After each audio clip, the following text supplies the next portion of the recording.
All right, question number one. In the video, New York has a great subway if you're not in a wheelchair. Uh, what details show us why a person is more disabled in New York than in Boston? And how did Boston become a less disabling place? So according to the gentleman in the video, his perception was that New York subway does not have working elevators to help the people that are in wheelchairs to move around. And if the subways that do have the elevators, they're not properly working.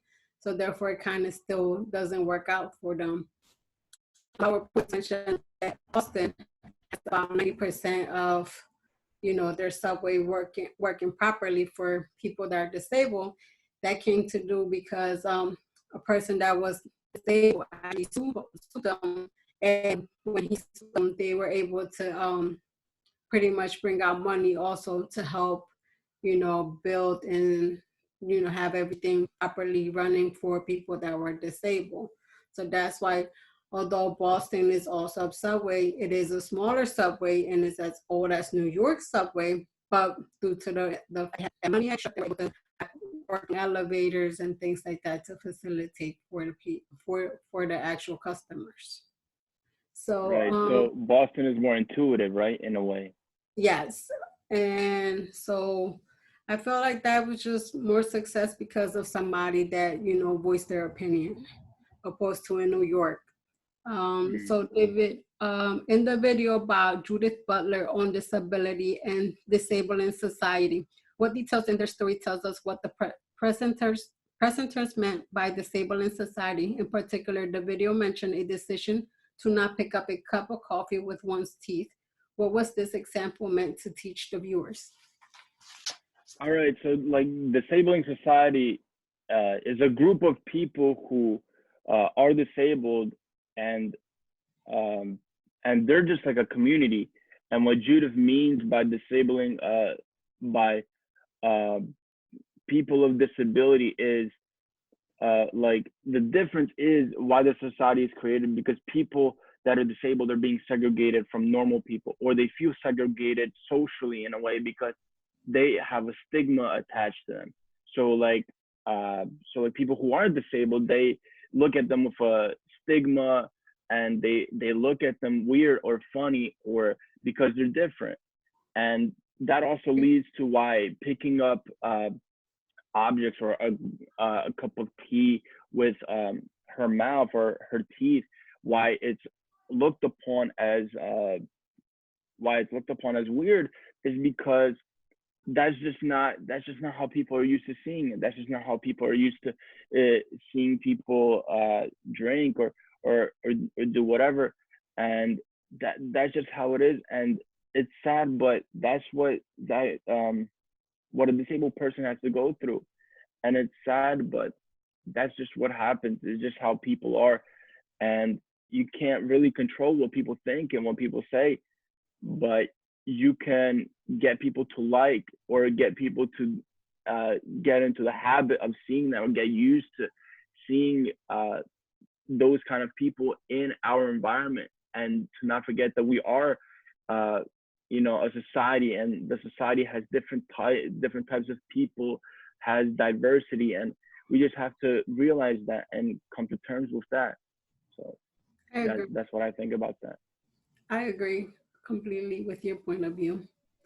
Um, so in the video about Daniel Kish in the PowerPoint presentation, David explains that he began a natural behavior at 2 years old, which is what Daniel actually is his name, calls the blinding profession, opposed to what Daniel does. Does the blind profession represent an enabling or disabling segment of society? Why or why not? Well, see the blinds profession.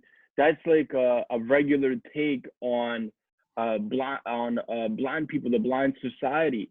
There's that word society again, and what this guy does is he takes his problem and he just goes around his problem and creates this new method of communication, which is echolocation, and he just goes with it. And here's this group here's this group of people, the blinds profession, that do not agree what he does with what he does, and do not agree with the way that he handled his problem, and that's an issue for them, and that's something that's bothering them, and that's really, it's thumbs up for Daniel, and really it's bad on that group of people that's going against him or is looking bad on him, because he really is an innovator in, you know, in mobility for the blind. And I've even looked into some articles where blind people are actually coming to him and asking him to teach those people how to echolocate as well.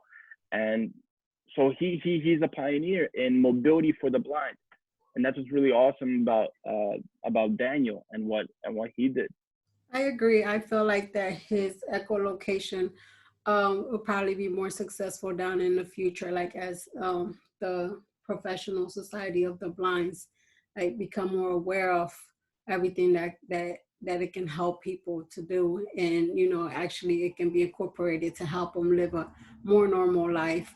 And I mean, it makes sense, like you said, you know, he's a pioneer at what he's doing, and you know, that ever my site, but I want a little bit like him and be able to, you know, remember certain things about my atmosphere that would also allow me to use like a little bit of location, move around the house, or know, like in particular, like maybe you come and say hi to me, like I can pick up your voice and stuff like that. And I think that that's where the professional blind society, they're losing that, like beyond seeing beyond that barrier, that it could possibly help and um, you know, allow people to feel back to normal in some way.